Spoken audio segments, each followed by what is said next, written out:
Abdulrahman ti jẹ́wọ́ o ẹ̀yin èèyàn wa ó lágbára lónìí ni wọ́n padà lọ sí ilé ẹjọ́ lórí ọ̀rọ̀ Abdulrahman Bello bẹ́ẹ̀ ni tẹ́ ò bá tí gbàgbé ẹ̀yin èèyàn wa nípa ọmọkùnrin aráàlú Ìlọrin tí wọ́n ní ó pa Hafsah lọ́jọ́sí tí ó kun wẹ́lẹ́wẹ́lẹ́ tí wọ́n bá ọwọ́ Hafsah nínú ilé ẹ̀ ṣẹ̀ṣì rántí kódà tí wọ́n sọ pé wọ́n rí ojúgun orí pátákó tó ti ń ṣá ẹ̀ràn ara èèyàn níbẹ̀. Hafsah yẹn Abdulrahman tá à ń sọ yìí ó ti padà jẹ́wọ́ nílé ẹjọ́ lónìí wípé lóòótọ́ òun fẹ́ fi ọwọ́ Hafsah láti fi ṣe oògùn owó ló jẹ́ kó òun pa á.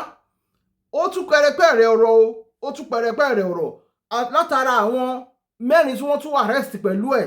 Gbogbo ohun tó sọ àtòun àti àwọn tí wọ́n arrest pẹ̀lú ẹ̀ àtàwọn bíi mẹ́rin àbí márùn-ún tí wọ́n arrest pẹ̀lú ẹ̀ ó ti ṣàlàyé gbogbo bí ọ̀rọ̀ náà ṣe jẹ́. Ẹ farabalẹ̀ kí n gbé yín débẹ̀ lénìí. Abdulrahman Bello, the suspected murderer of Hafsoh Lawal, along with his accomplices on Wednesday appeared in court in continuation of the murder case charged against them. In the video evidence shown in the court, Abdulrahman Bello confessed that he killed Hafsoh Lawal because he needed human hand for money ritual. Ṣé ń gbọ́?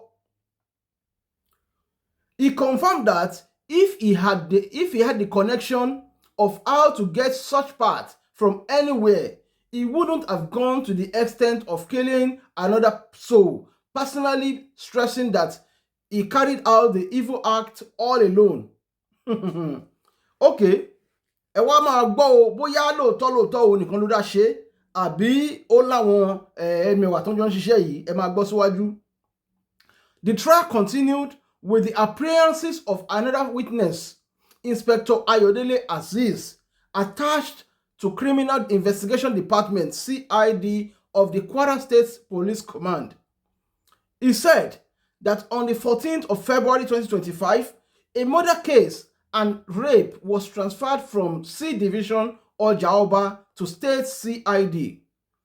The first defendant of Olunlade was found with the following exhibits: one axe, cutlass, table, charms, right and left hand of the victim, consultation book, technophone, iPhone SR, paint rubber, container with blood, slippers, and after the case had been accepted at the state CID, it was later referred to anti-homicide and anti-robbery sections. The case was assigned to some teams of police officers led by ASP Dada Shegun, who directed me to obtain statement from the suspect, and I took him to a conducive environment in a room. I asked him which language he preferred to speak, and he settled for English language. And I asked him some other important questions: that did he have any relative around the police command or any lawyer to witness how his statement will be recorded. The police personnel added that he said no, he doesn't have anybody. And I asked him if he needed the service of any lawyer so that I can assist him to get one. He agreed that I should get him a lawyer, but that he doesn't have any money to pay for the legal service. I told him not to worry about the money. I eventually got him a lawyer, and the lawyer agreed on how his statement will be recorded. After this, I brought out my statement sheet already cautioned. After writing this statement under caution, he signed it, and after recording everything in his own handwriting in the presence of the lawyer, Barrister A.O. Ahmed, I told him to cross-check again in case there was any omission or need for addition to the earlier written statement, and he confirmed there was no problem, and he finally signed the statement. Okay, after checking the statement, my team leader, ASP Dada Shegun, requested that the lawyer should also endorse the statement, which he also did, while I also signed my column too as an IPO. ASP Dada Shegun also requested me to also do video recording of how the suspect signed his statement. Okay? I also used my Android phone to do recording, and I transferred it to my laptop and later to a compact disc with certificate of compliance. Speaking further, Inspector Aziz said on the 16th of February 2025, team led by ASP Dada Segun left the office and went to the scene of the crime at Olunlade, and a pair of earrings belonging to Hafsoh Yetunde Lawal was found therein. Ó túmọ̀ sí pé nígbà tí wọ́n tún padà lọ sí ilé ẹ̀ ní on the 16th of February, wọ́n padà bá earring ọmọ tí wọ́n ní wọ́n pa yìí, ìyẹn Hafsoh, wọ́n bá nínú ilé ẹ̀. Okay. He confirmed all the exhibits tendered before the court as items recovered from Abdulrahman Bello's house. Barrister Agbede, who held brief for Chukwundi Maduka, counsel to the first defendant, objected to the admissibility of the compact disc by the court, stressing that the suspect was coerced before making a statement, while counsels to the other defendants raised no objection. Ó túmọ̀ sí pé ẹni tó jẹ́ agbẹjọ́rò fún ìkan lára àwọn tí wọ́n fẹ̀sùn kàn yìí, ìyẹn Abdulrahman, ó sọ wípé ohun tí wọ́n bá yẹn coerce, okay, before making it. So àwọn yẹn sọ pé bó ṣe sọ yẹn pé kò rí bẹ́ẹ̀, ṣùgbọ́n àwọn tó kù wọn jiyàn rárá lórí kéèsì yẹn. Okay, wọn jiyàn lórí àwọn ẹ̀rí tí wọ́n múlẹ̀, wọn jiyàn. Justice Anna Olushola Ajayi, however, adájọ́ nìyẹn o, however, admitted that the compact disc tendered by the witness as an exhibit and ordered that the compact disc be played in the courtroom. Wọ́n ní wọ́n gbà láti play disc tí wọ́n mú wá fún evidence yẹn, wọ́n gbà láti play ní ilé ẹjọ́.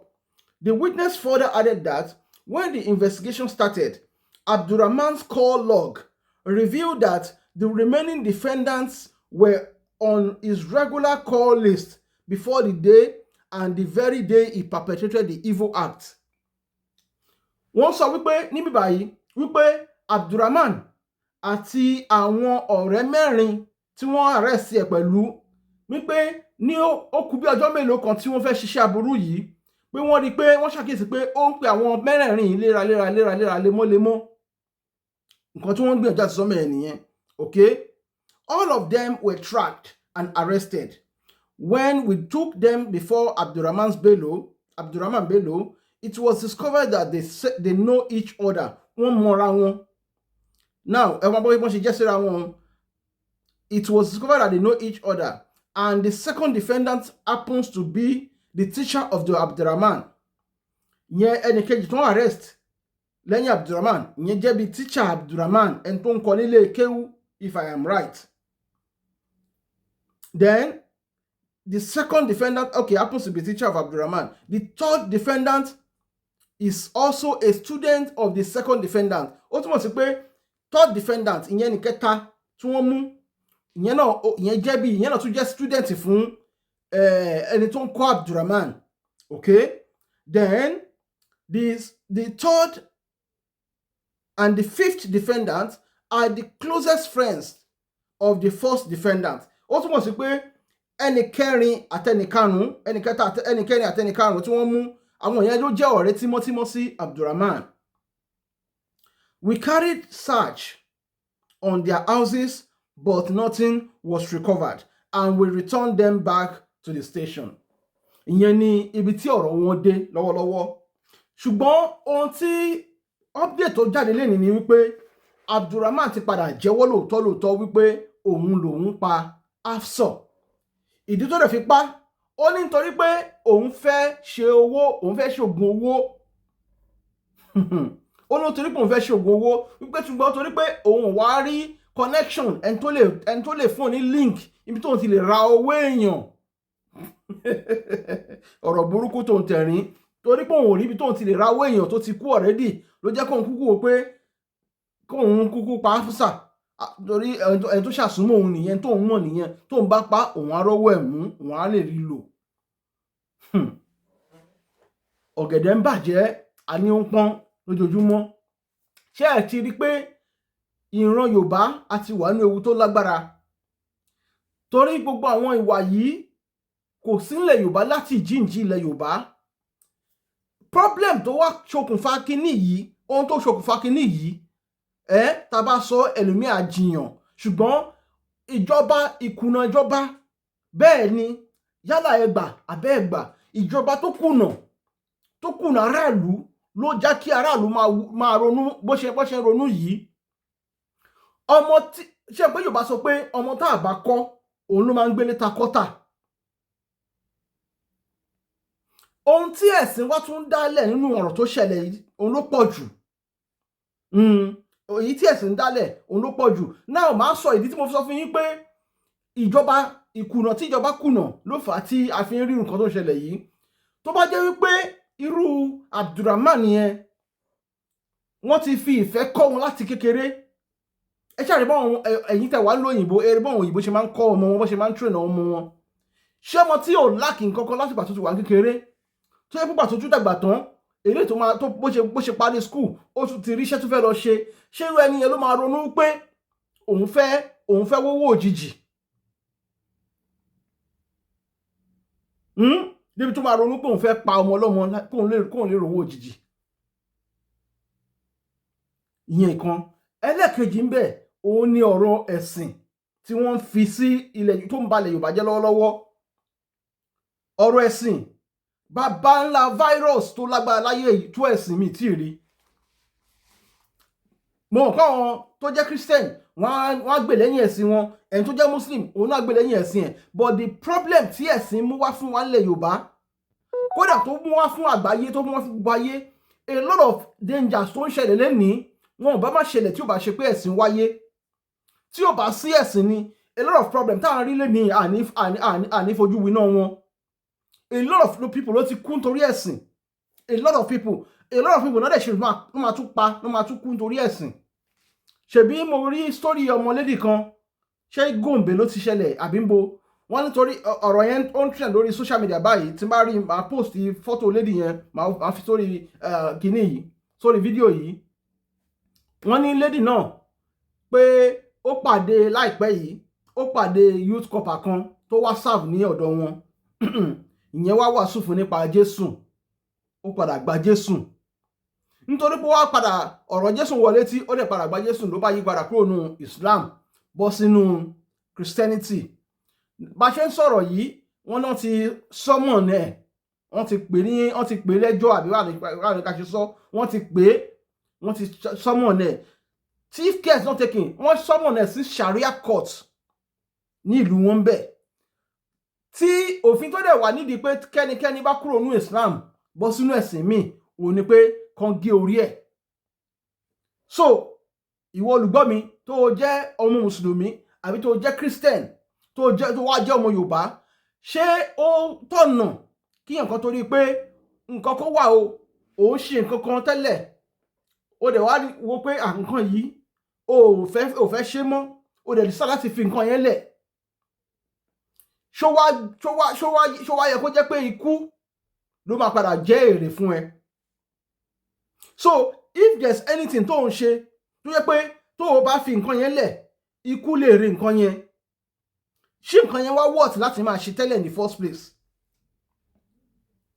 Ó dàbí kíyàn sọ fún ẹ pé tó o bá ti lè wá pé kó wá join ní court àwọn secret court, pé tó bá ti lè join court àwọn wọ́n máa fún ẹ protection, but níjọ́ tó bá ti kúrò ní court àwọn wọ́n máa pa ẹ́ ni. Ṣé court yẹn tó wá worth láti join in the first place? Ìbéèrè tí mo ní fún yín nìyẹn. Fún ẹ̀yin tẹ́ ṣì ń gbé ẹ̀sìn sórí, àbẹ́ ẹ̀yin tẹ́ ń ṣe ẹ̀sìn àtẹ̀sìn èyíkéyìí tó wá wù kó ṣe. Now another question tó yẹ ká béèrè lọ́wọ́ ara ni pé àǹfààní wo gan àwọn ẹ̀sìn yẹn ti mú wá fún wa? Torí ọ̀rọ̀ Abdulrahman, ilé kéwú tó ti ń lọ, ṣebí ẹ gbọ́ pé ọ̀gá ẹ̀ nìkan lára àwọn tó ń arrest pẹ̀lú ẹ̀, àwọn olùkọ́ ẹ̀, teacher ẹ̀ nílé kéwú náà arrest pẹ̀lú wọn, because wọ́n rí pé lásìkò tó fẹ́ ṣe kinní yẹn ní ó kù bí ọjọ́ kan sí ọjọ́ méjì àbí ọjọ́ mẹ́ta tó máa ṣe nǹkan tó fẹ́ ṣe yẹn, ó ń pe àwọn pípìn yẹn léraléra lemọ́lemọ́. Ó mì pé àjọmọ́ wọn ní tí ò bá wá sí pé ọ̀gá ìyẹn àbí tíṣà yẹn náà pé òun náà mọ̀ nípa irú nǹkan báyẹn tẹ́lẹ̀, tó bá ṣe pé ẹ̀sìn tó fi ń bojú, ṣé máa lè ṣerú nǹkan tó ń ṣe yẹn? ṣe ti rí pé mo kàn ti ẹ̀rọ gbọ́n pé ó dá tí ò bá tí àwa ti wá ṣe ẹ̀sìn, tá a bá ṣẹ̀sìn ṣáà ní gbáyé ni, tá a bá ṣẹ̀sìn àtẹ̀sìn Islam àtẹ̀sìn Christian, ṣé tí ò bá ṣẹ̀sìn ṣé ò ní gbáyé ni? Ọ̀pọ̀lọpọ̀ yín kẹ̀rẹ̀ nǹkan tó jẹ́ kọ́pọ̀lọpọ̀ bílífù nínú ẹ̀sìn ni pé ẹ lérò pé bóyá tẹ bá bẹ̀ sí ní sin Ọlọ́run, Ọlọ́run á jẹ́ káyé yín dáa, ẹ rí gbà rere lò láyé, tẹ bá tún wá kú tán ẹ tún lọ sálùjọ́ náà, àwọn kan tún náà fẹ́ gba 72 virgin wúndíá 72. Ó sì jẹ́ pé gbogbo religion tá a mọ̀, ìgbà tẹ́ ẹ bá kú tán lẹ ṣe máa tó rèrè yín gbà. Wáyé tó fi rí bẹ́ẹ̀, ẹ bèrè lọ́wọ́ ara yín bẹ́ẹ̀. Wáyé tó fi jẹ́ pé ó dìgbà tẹ́ ẹ bá kú tán, tó o bá kúrò láyé tán, nígbà tó wà láyé o lè má níyàwó, o lè má ní ọmọ, o lè má gbádùn, o lè má lówó, o lè má rí ilé kọ́, o lè má ṣe rí nǹkan gidi tẹ́gbẹ́ ń ṣe láyé, o lè má rí wọn ṣe. Ṣùgbọ́n tó o bá kú tán, wọ́n ní tó o bá kú tán gẹ́gẹ́ bí mùsùlùmí, wà nù gbádùn, wà á lọ jogún 72 virgins. Ẹ ṣe kúkú sọ fún wa wípé factory aṣẹ́wó wà ní àlùjọ náà tẹ́ ń sọ. Ẹ ṣe kúkú sọ fún wa wípé factory tó ti ń produce aṣẹ́wó, because ṣé ẹnìkan bàbá kan ló máa fún yín ní 72 virgins lọ́fẹ̀ẹ́ lófò? Ó sì wà láyé gan, nígbà tó wà láyé gan o ò tí ì lágbára àti handle obìnrin kan, o ò tí ì lè handle obìnrin méjì, ẹ tí lè satisfy obìnrin mẹ́ta mẹ́rin, 72 virgins. Dẹ̀ mọ̀ pé anyway mi ò wá láti wá gbẹnu àtẹ́lu ẹ̀sìn kankan, ṣùgbọ́n èmi kò wò pé ẹ̀sìn tá à ń ṣe lénìí nílẹ̀ Yorùbá ó ń báyé wa jẹ́ ni, kò tún ayé wa ṣe, kò dẹ̀ ní tún ṣe, torí àwọn ẹ̀sìn yẹn wọ́n build ẹ̀ láti mú àtúnṣe kankan wá sórí ilẹ̀ alàyè. A lot of country tó ní problem lénìí, ẹ̀sìn gangan ní problem, ní ìbẹ̀rẹ̀ problem wọn. Ẹ̀sìn yìí wáyé tí yẹn fẹ́ máa ṣe nǹkan tó sọ pé tó o bá ti ṣe òun mọ́ o, pípa nìkan pa ẹ́. Ṣé ẹ̀sìn yẹn nífẹ̀ẹ́ èèyàn, ṣó nífẹ̀ẹ́ humanity ni tó fi máa ní àfikàn pa ẹ́ tó bá ti ṣe, tó bá ti lè ẹ̀sìn tó múyàn lẹ́rú? Mo tún rí fídíò kan láìpẹ́ yìí, bóyá kí n play ẹ̀ fún yín kẹ́ ẹ ti ẹ̀ gbọ́. Kí là ń bá ká? Ẹ bá mi share fọ́nrán yìí, ẹ jẹ́ kí àwọn èèyàn wa kí wọ́n mọ̀ pé kò sí nǹkan kan nínú ẹ̀sìn tá à ń sọ̀rọ̀ yìí, kò sí nǹkan kan bẹ́ẹ̀. Wọ́n kàn fi bóbó wa, wọ́n kàn fi tàn wá ni. Bẹ́ẹ̀ ni, kódà àkóbá tó wá ṣe fún wa, tó bá ti jẹ́ pé àwọn ẹ̀sìn tiẹ̀ wá ní àǹfààní tó fẹ́ ṣe, àkóbá tó wà nínú ẹ̀ ó pọ̀ ju dáadáa tó wà ńbẹ̀ lọ. So ṣówó ọ̀tí ẹ̀ tí ò bá ti wá wọ̀ ọ̀tí ẹ̀ nǹkan, ẹ jẹ́ ká fi ilẹ̀. Mo rí iná update a rí nípa Abdulrahman Bello aráàlú Ìlọrin, òun la ní ká mú wá fún yín. Ẹ wá lọ wo fọ́nrán yìí nípa bó ṣe ṣẹlẹ̀ gangan nílùú Ìlọrin lónìí. Gbogbo ohun tí ó ṣẹlẹ̀ ẹ máa gbọ́rọ̀ lẹ́nu lọ́ọ̀yà àwọn tó wà nílé ẹjọ́ gangan lónìí tọ́rọ̀ náà ṣojú ẹ̀. Ẹ wá lọ wo. A kí gbogbo ẹ̀yin olólùfẹ́ kan ní rédíò Emirates nílùú Ìlọrin. A wà ní ilé ẹjọ́ gíga ti ìpínlẹ̀ Kwara, eléyìí tí ibùjókòó ẹ̀ kalẹ̀ sílùú Ìlọrin, níbi ìtẹ̀síwájú ìgbẹ́jọ́ Abdulrahman Bello, afurasí ọ̀daràn tí wọ́n ní ó mọ̀ nípa ikú Hafsoh Yetunde Lawal nílùú Ìlọrin. Gẹ́gẹ́ bí nǹkan ṣe lọ lónìí, tí ń ṣe ọjọ́ ìtẹ̀síwájú ìgbẹ́jọ́, òun lẹ́gbọ́ ní kòpẹ́kòpẹ́ yìí.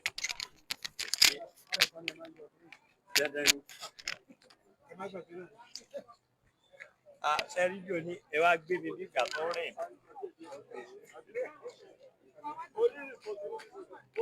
Orí fún àbúsáyé rí sí ní tó jáde.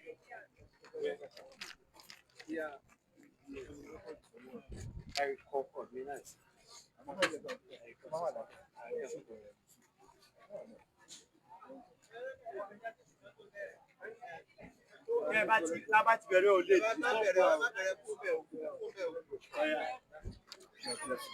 Good afternoon.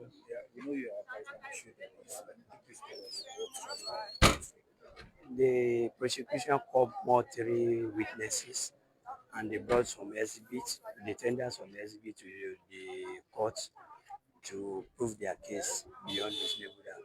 But the unfortunate thing out of it that exhibit 22A, where the first defendant said that other people did not participate in the crime he committed. However, we are very, very sad that the office of DPP have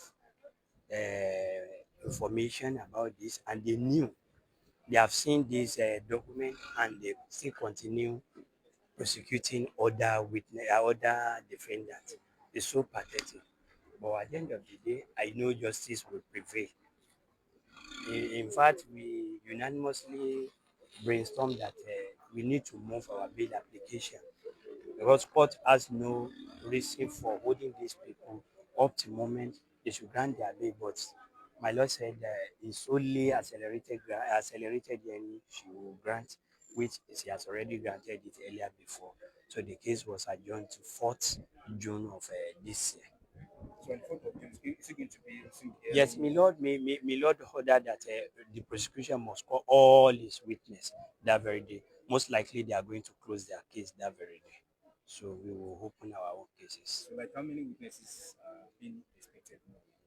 He was not sure of how many, but he said between 2 or 3. That was what the prosecution told the court.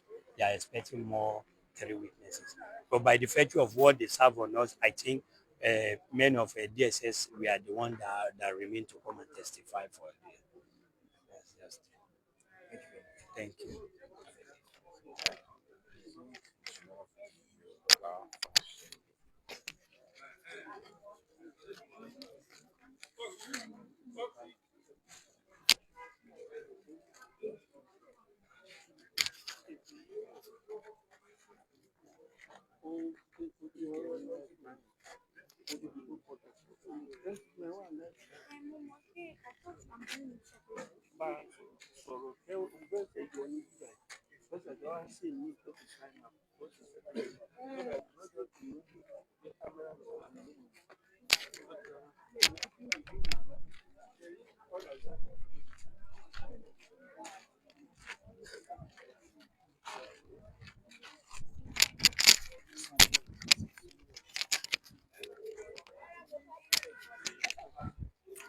Gẹ́gẹ́ bí ẹ ti ṣe gbọ́ lẹ́nu ara àwọn agbẹjọ́rò eléyìí tí a bá sọ̀rọ̀ tán láìpẹ́ yìí, ìgbẹ́jọ́ ọ̀hún ṣì ń tẹ̀síwájú nílé ẹjọ́ gíga ti ìpínlẹ̀ Kwara, tó jẹ́ pé wọ́n ti sún ìgbẹ́jọ́ sí ọjọ́ 4 nínú oṣù tó ń bọ̀ fún ìtẹ̀síwájú ìgbẹ́jọ́. Lónìí, Abdulrahman Bello àti àwọn 4 yòókù wọ́n farahàn lẹ́ẹ̀kan sí fún ìtẹ̀síwájú ìgbẹ́jọ́ wọn tó ń lọ lọ́wọ́, tó sì jẹ́ pé àwọn olùjẹ́rìí 3 ni wọ́n farahàn níwájú ilé ẹjọ́ lónìí láti sọ nǹkan táwọn náà lè sọ nípa ìṣẹ̀lẹ̀ náà. Bí ìgbẹ́jọ́ ṣe ń lọ, gẹ́gẹ́ bí a ṣe gbọ́, wọ́n ní ó kù àwọn olùjẹ́rìí bíi 2 tó jẹ́ pé wọ́n sì tún jẹ́rìí sí níwájú ilé ẹjọ́ gíga tìpínlẹ̀ Kwara lórí bí nǹkan ṣe lọ. Tó sì jẹ́ pé àwọn ẹni ọ̀hún ní ìrètí wà pé àwọn náà farahàn ní ọjọ́ 4 oṣù tó ń bọ̀ yìí, eléyìí tí ìgbẹ́jọ́ ọ̀hún yóò mọ̀ tẹ̀wájú. Ẹ ṣeun tẹ́ ń gbọ́ wa.